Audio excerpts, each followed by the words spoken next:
Welcome! In this video we will look at buttons, status bars and drop-down or combo boxes on forms within the PowerBasic Windows compiler. In our last video we prepared a search program. This search program would read an iColor file and produce a drop-down list with a pre-selected item. What we're going to do in this video is we're going to add another drop-down list, this time for blood groups, and we're going to search the randomly generated data we prepared in an earlier video for the console compiler. So, first thing we're going to do is we're going to load up the PowerBasic form for this project. In this form at the moment we have only a couple of controls. We have a drop-down list from which we pick the eye color, and we have an exit button. The exit button to exit the application. What we're going to add today is a couple of extra controls. We're going to add the status bar control, which if you double click on it, puts the status bar down at the bottom of the form. If we double click on the status bar, it allows us to set the value.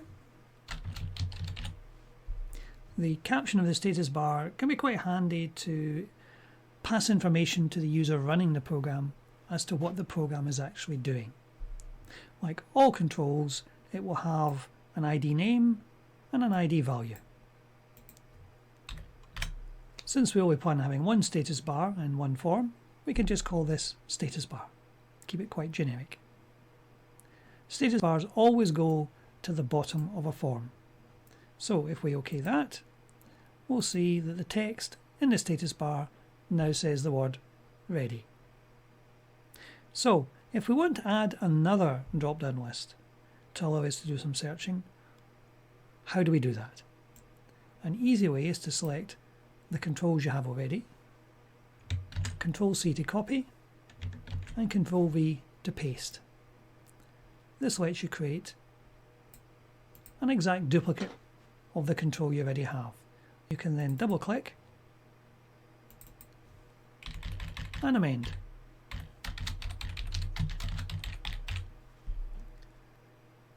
Now, it will have generated a unique ID and ID value. We want to make these quite sensibly named so we can refer to them in code. So we'll call that blood group and we'll leave the value as it is. So we now have two drop-down lists. Now what we'll want is we'll want a button to allow us to search the main database at some point.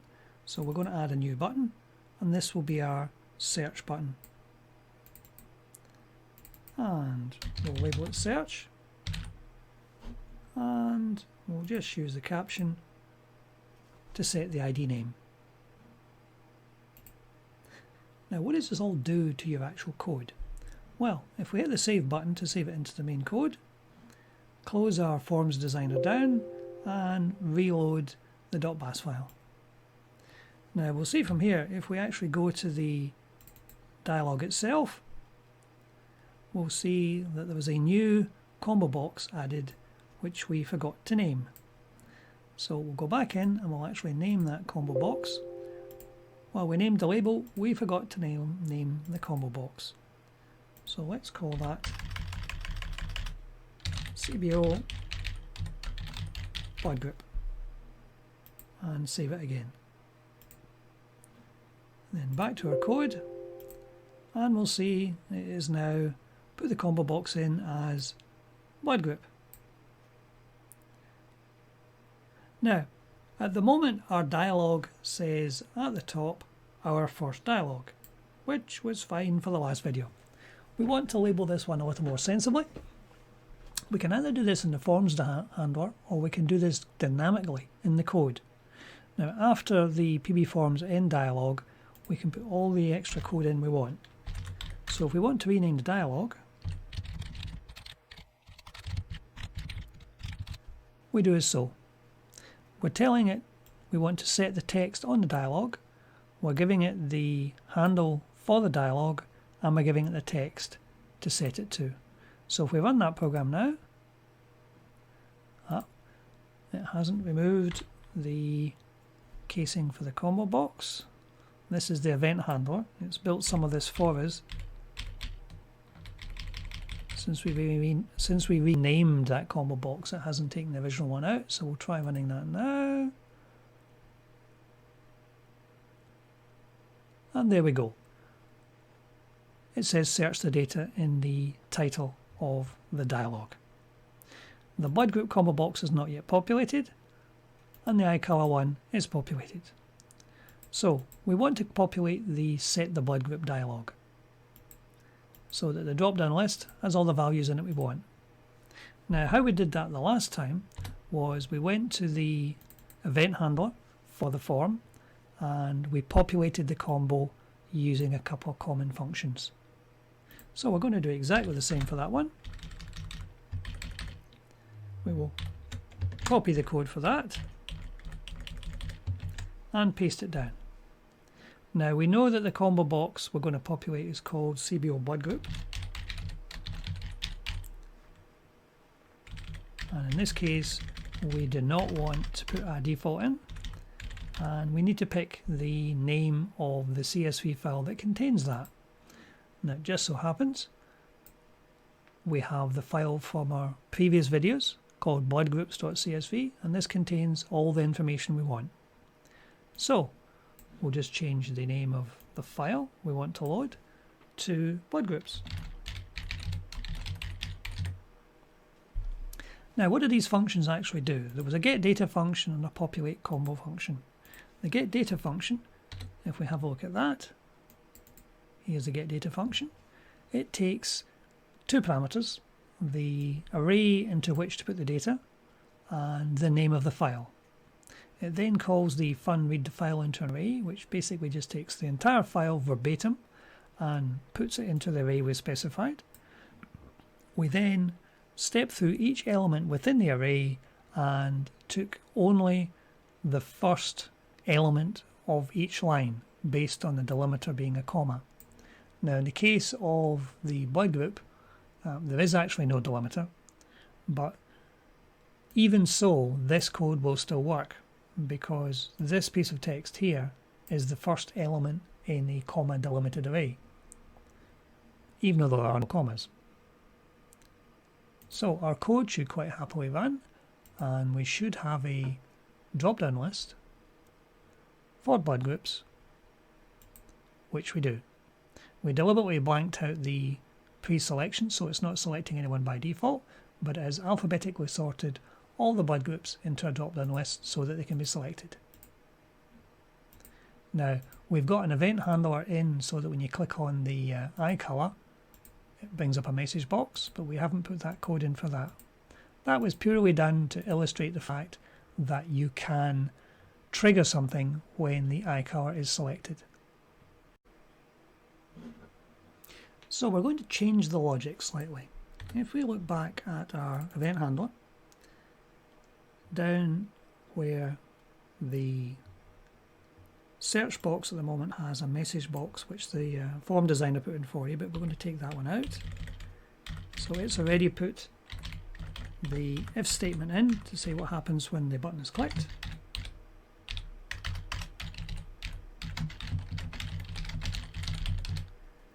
And in the eye color we were actually pulling the information out and then going straight to there.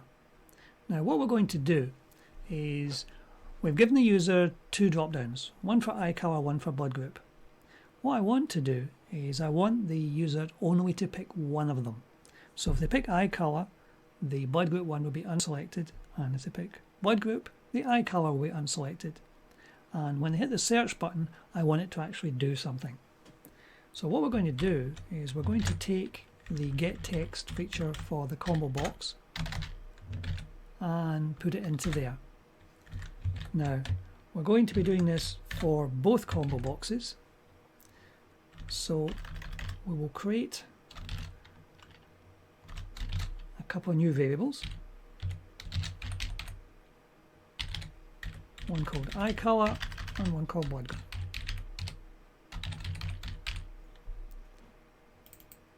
So we will dimension them up at the top of the code. Now if we go down to our code, so when the search button is actually clicked, it will pick up both values, which is fine. Now when the eye color is actually selected, what I want the code to do is much the same as the blood group one. So we're going to clone this event handler, and this will be the event handler for the blood group.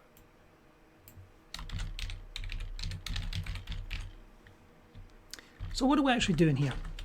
Well, when the user actually clicks on the icon and selects something, I want it to deselect the combo box for blood group. So we want to do something with the combo box. So if we have a look at the help on the combo box, we will see that there are a number of options you can actually do with combo boxes.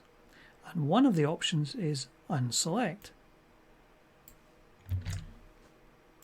So in here, if we put that code in, we want to unselect any value in the other dropdown. Now we know the name of the other dropdown is that, and we know the dialog we're on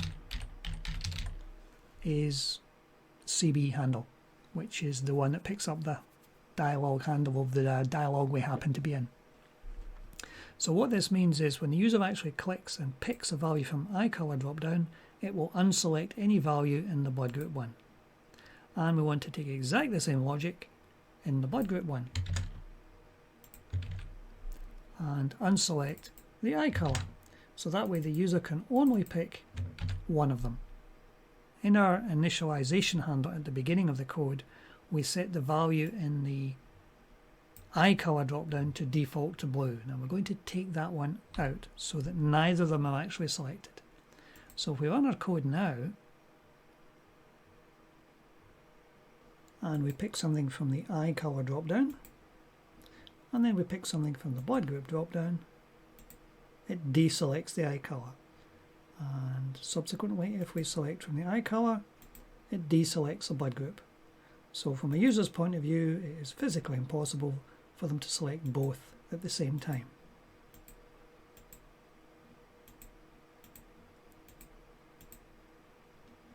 So, having done that, if we look at the code we put in for the search button, this is going to pull back the value in both of these. It's going to pull back the value to the eye color and to the blood group. Now, what we want to do is, having done that, we'll put a select statement in.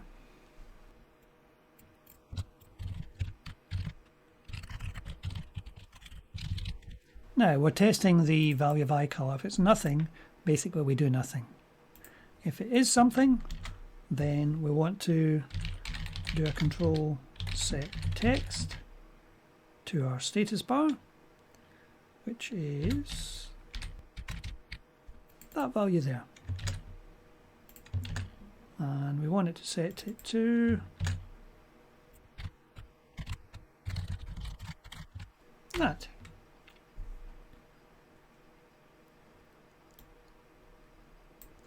Now, if the eye color is something other than blank, then we are basically going to set the value of the status bar to searching for and whatever eye color we've actually picked. On the event that the eye color is blank, we can do another select or an if statement.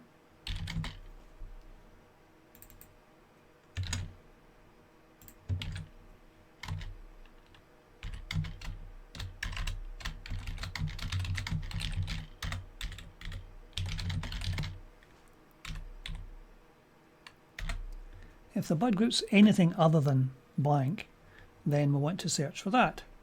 So we'll then set our status bar to be that. Now we're not actually doing any searching yet, we're preparing the screen from the user's perspective. So if we run our code now, and we pick eye color and hit the search button. Searching for amber. If we change it to blood group and hit search, nothing happens. Why does nothing happen? So let's do some debug on it to find out why this hasn't worked. We stick our debug line up there and we run in debug mode. Now, let's tidy our screen a little bit and hit the F5 button to proceed towards the breakpoint. Now, if we pick our amber and hit search, we will see the value of each of these by setting it up to watch them. So amber is populated into eye color and blood group is blank. So if we F8 through the code and it searching for eye color, which is fine. Blood group is also been set to amber. Why is blood group been set to amber? Aha, there's our problem. There's our problem. When we did the getting of the combo boxes, we're getting both the eye colors into these variables. What we should have done is get the combo box value for blood group. There is the bug in our program. So, ideally, if we run this one now, pick the eye color, hit search, searching for blue, hit the blood group, hit search, searching for AB RHD positive. So, we're ready to start searching. Our screen is now behaving as we expect. Perfect. So, now that we're ready to start searching, how are we going to do it? There are 2 points here where we have decided that something has been selected. One for the blood group and one for the eye color. Now, one easy way of actually doing this is to set a variable. Let's create a new variable called found. And we'll make it true at this point. And we'll make it true at this point. And then after our test,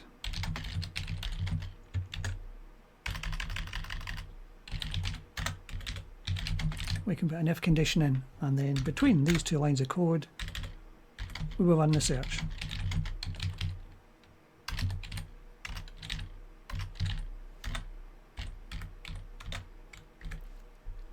So what are we actually going to be searching for?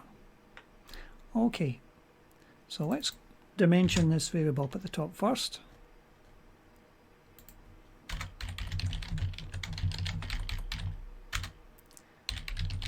And what we're going to do is we're already going to have either the eye color or the blood group. So we'll create one called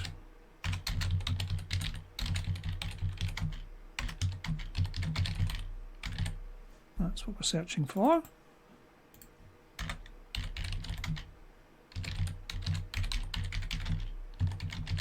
And we're going to be searching a specific column.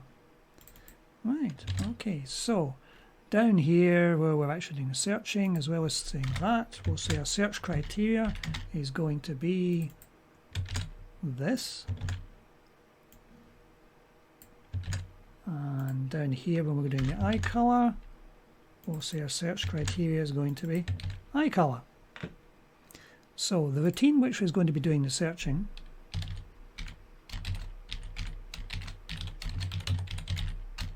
is going to be taking a parameter of search criteria. So it knows what it's going to be searching for. Now, we'll need to tell it the column we're actually looking for, and that contains that information. So if we have a look at our original file, which contains this information,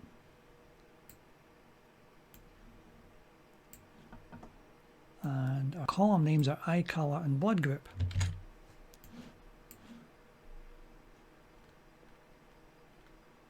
So in here, if we make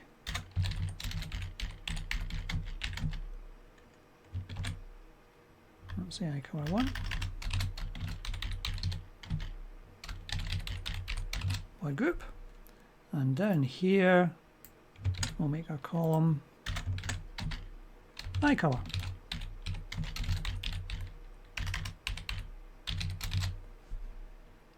So our second parameter can be the column we're going to be searching. So all we have to do now is to write the code that does run the search. One thing to watch for when you're designing a Windows application as opposed to a console application is that in a console applications things tend to happen sequentially. There's no user interaction other than starting the program in the first place, usually. In a Windows program this is quite different. Once the user clicks the search button, the program may be running away and searching, but there's nothing to stop the user clicking on the search button again. So one thing to do is to give the user some indication that we're actually running. So in this case we will set the text on the status bar, and our status bar is called IDC status bar.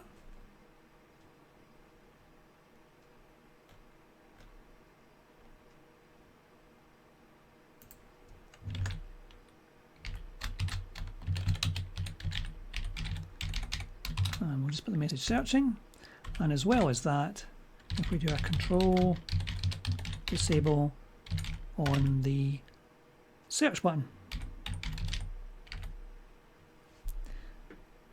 Now the search button name was IDC search, which we can put in here, and that will stop the user clicking any buttons until we've actually finished. And then after we've finished from run the search, we can then re-enable the button. This stops the user being able to actually click on the button after it started the search. We can also do other things like put some kind of splash screen up, some kind of progress bar, but we'll cover that later. So all we have to do now is to write the code that actually runs the search. So we have two parameters, both of which are strings.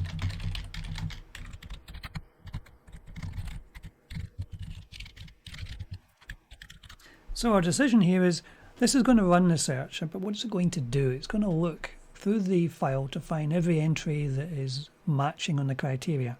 So what do we want to do with that? Well, if we initially want to perhaps populate the status bar to say what we found, ideally we should probably pass these, rather than hard code it, we should pass the status bar as a parameter.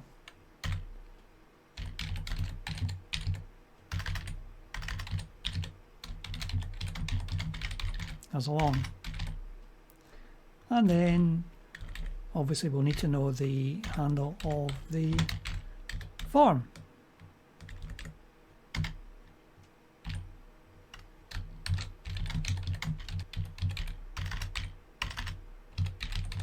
As a D word. So that's a couple of extra ones. So let's go back to our original code.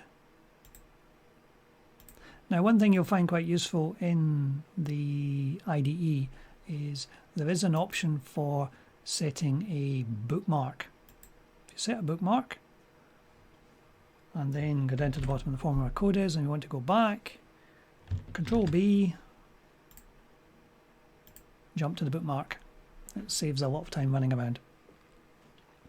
You can of course actually go to the line number of the code based on the number down at the bottom of the screen here by Control G if you remember the line numbers, but it's much easier using bookmarks. So we wanted to pass a couple of extra parameters, and the parameters we wanted to pass were the handle of the search bar and the handle of the status bar, which was that one, and also the handle to the form. So we go down to the bottom. Now we're going to do a search. Now the file itself is this one, mylargefile.txt. Now this file happens to be of 1,000 records. Now it could be a lot more than 1,000 records, it could be 100,000 records. Now we could read the file in line by line and actually process it that way, or we could use what we used before and use one of the routines which brings it in as an array. We have a function in our file handling routines common library called read the file into an array. So if we steal that,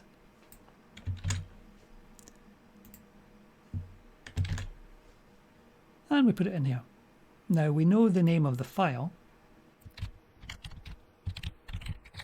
and just to be explicit where it's actually getting the file from, we know it's coming from the exe path.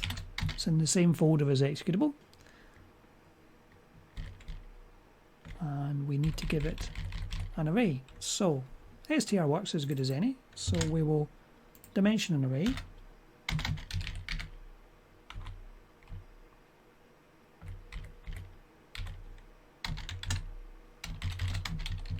as a string to contain our file.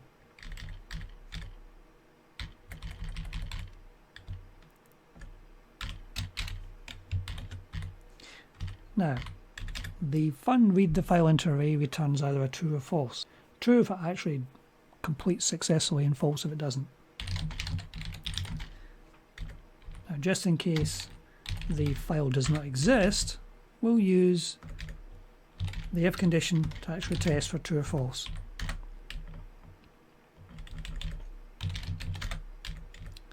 And we can update the status bar based on the variables we've actually been given in, which is the status bar variable.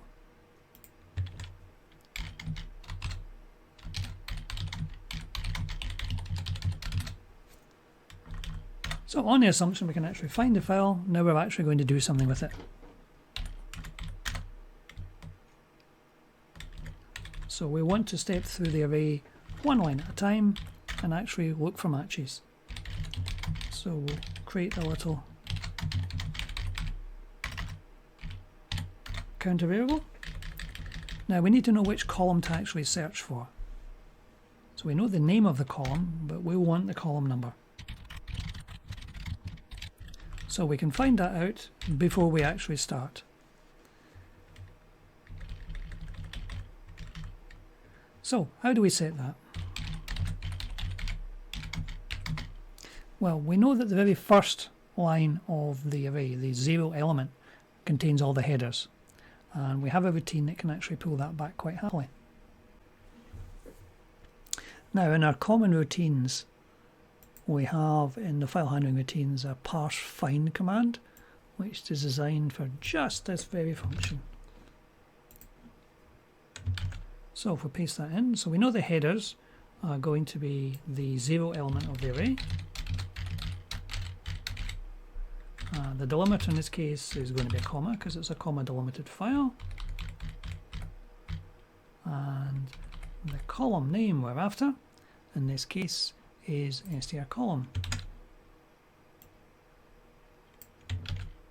So the long column is going to contain the number of the column. So if we looked at our file, then because we know we're looking for eye color, it would be the first, second, third, fourth, fifth column. So that contains the column. So the next thing to do is our for next loop.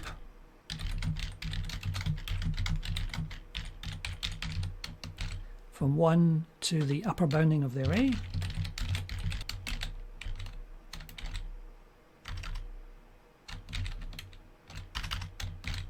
As so.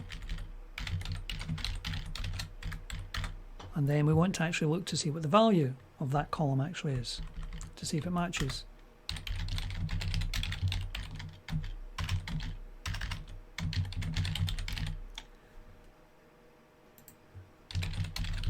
So we pick up the value of the record we've actually read in using our ubiquitous parse command. and long R pointing to the record. We know it's a comma delimited one, and we know the column we're looking for is long column.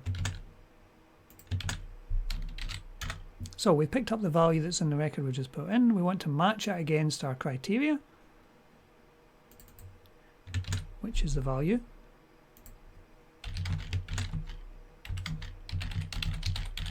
And remember, the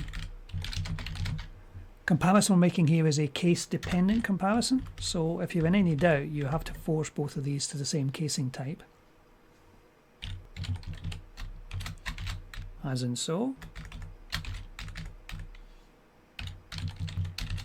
Now in this case it's probably irrelevant, but it doesn't really have to put it in.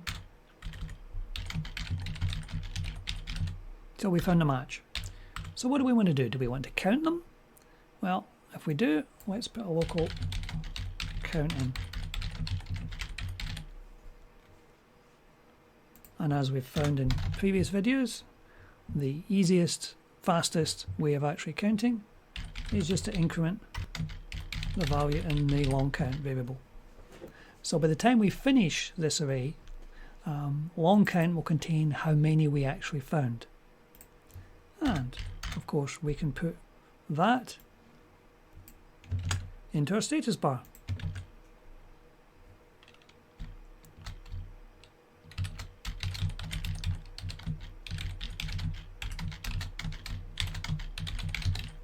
And since we're putting a numeric value into a string, we'll use the format command to convert it to a string so it can be displayed.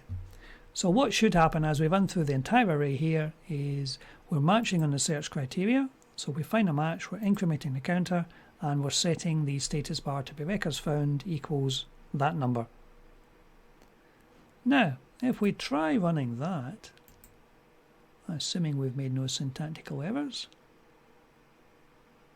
if we pick iColor blue and hit our search button, it says there's been 0. So obviously we've missed something. So again, we're back to debug. So let's go down here. Now the very fact to put records found means it must have actually read the data into the array. So possibly we've done something wrong in the code after that. So if we clear all our breakpoints out and turn a breakpoint in here and run under debug, and we'll hit the F5 button to go to the debug, we'll select blue, we'll hit search. Now in here what we want to do is we want to see what we passed in. Did we pass in the right values? Search criteria is blue, which is fine. The column is iColor, which again is fine. So does parse find actually find anything? If you shift in F8, it goes on to the next line of code. So let's look to see what column it brought out. Column 0, so it didn't find it. That's strange. Why didn't it find it then? We know we're looking for iColor.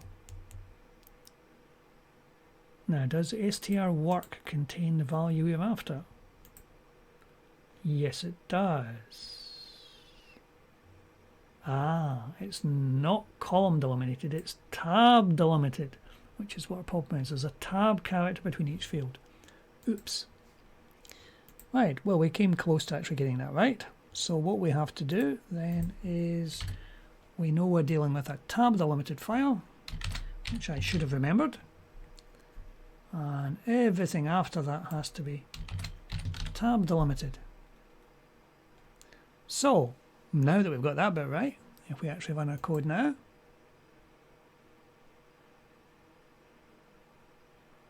and we pick blue and we do our search, it tells us 163 blue. So what have we got for grey? 181. What have we got for hazel? 164. What have we got for amber? 0. There are no ambers. That's an interesting one. Okay, what have we got for brown then? 153. Let's try the blood groups. A negative, 123, O negative, 121, O plus, 134. So it is actually searching our data and pulling information back quite successfully. Unfortunately, there appear to be no people with amber eyes, but there you go.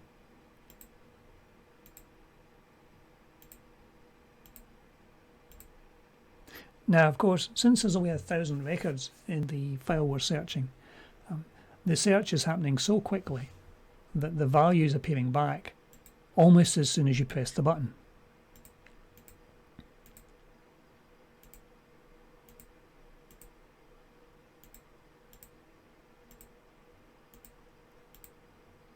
So it's not obvious in this case that the search button is disabled for the fraction of a second of a time it actually takes to bring the values back. If this was 1,000,000 records we were searching, then it may take a smidgen longer to actually find them.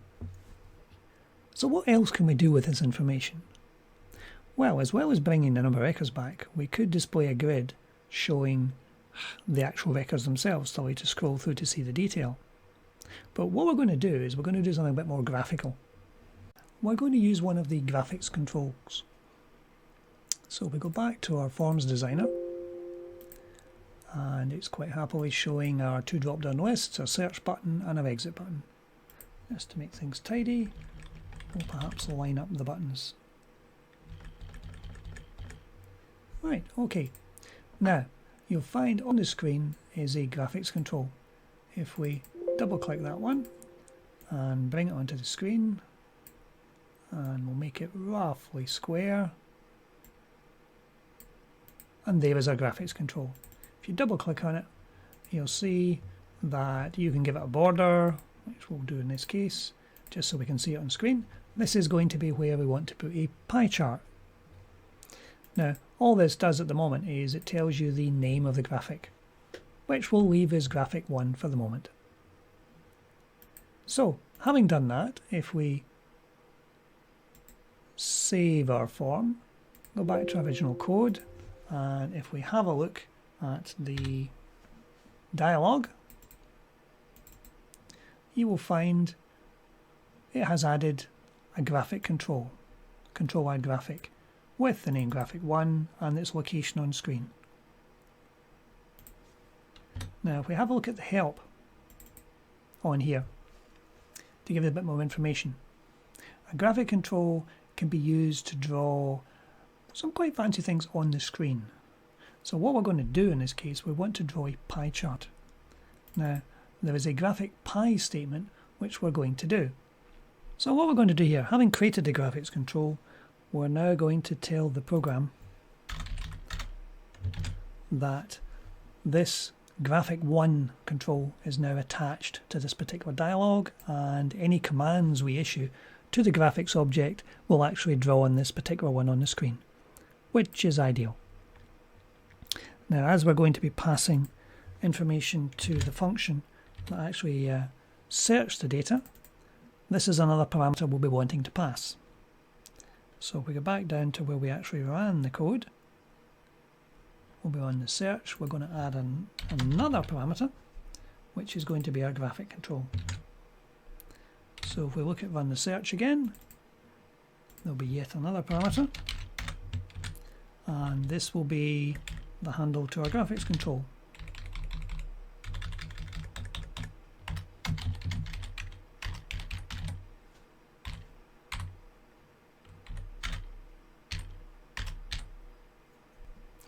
So once we've done all the information and we know how many entries we've actually got, we want to put in here, draw the pie chart. So we want to draw a pie chart on the screen. So if we're drawing a pie chart, the information we've found, which is contained in long count, is going to be a percentage of the total number of records.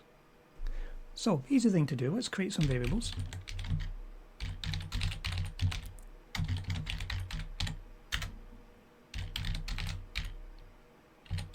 So we know long total is going to be the total number of records. Now we know we put all our data into this array, and we know that the upper bounding of that array is the total number of records. So that's our total number of records. Now the number we found was a long count. So we want to actually store the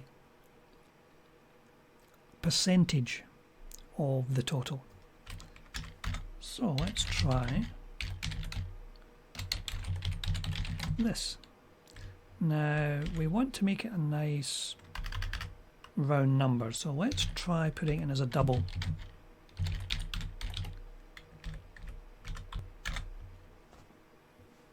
Just in case it's a very small number. And then if we say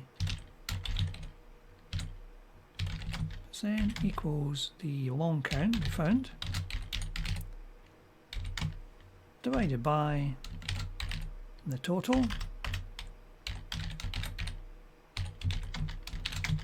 as a percentage.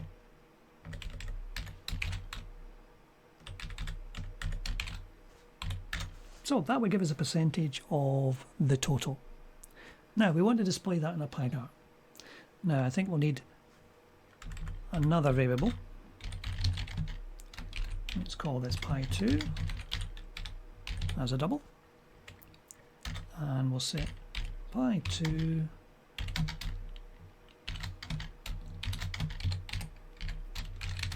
this, the arctan. This is going to be used for a circle.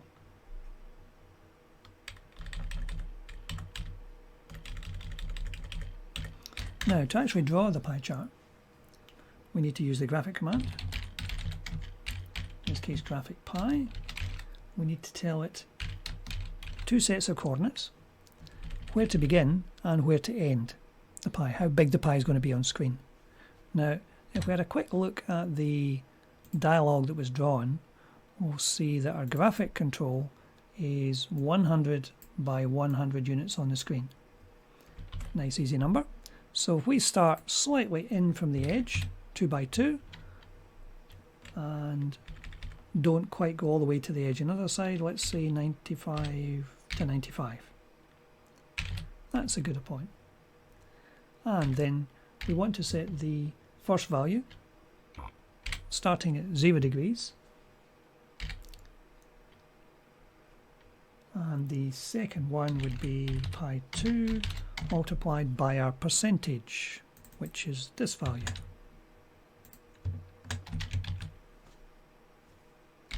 Then we want to give it 3 more parameters. We want to tell it what colour the edge of the slice is going to be. Let's say we'll make that black, and the colour of the bulk of the fill-in of the pie we'll make blue. And we want to use 0 for a solid fill. Now if we tried running this now, let's just try that to see what we get. Yes, that should be 8 times arctan.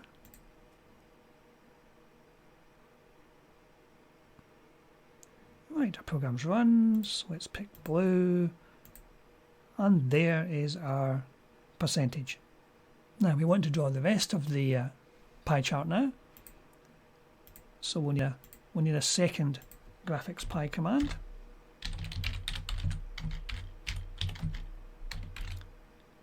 And again, these same parameters as we had before.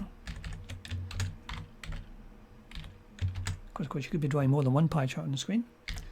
Now, we want to start from where the last one finished, so that would be here. And we want to be to complete the pie chart. So that would be pi2 times 1. And we'll set our outline again to be black, and we'll set our colour of the slice of the pie to be green, and we'll make it solid fill again. Right, my error there was it's not actually a percentage, it's a fraction of 1, since 1 is the whole circle. So I've taken off the multiply by 100, so we run the program now, and we pick blue and search, and we get 163, which is that slice of the pie. So if we pick brown which other 150? These are slightly smaller slice of the pie. Green, search, slightly bigger slice of the pie. And the same goes for the blood groups. This gives you a very quick way of actually figuring out how much, as a slice of the whole pie, any particular value actually is. So, that completes today's video. I hope this has given you an insight into what we can actually do with graphics controls and also forms. Thank you for watching.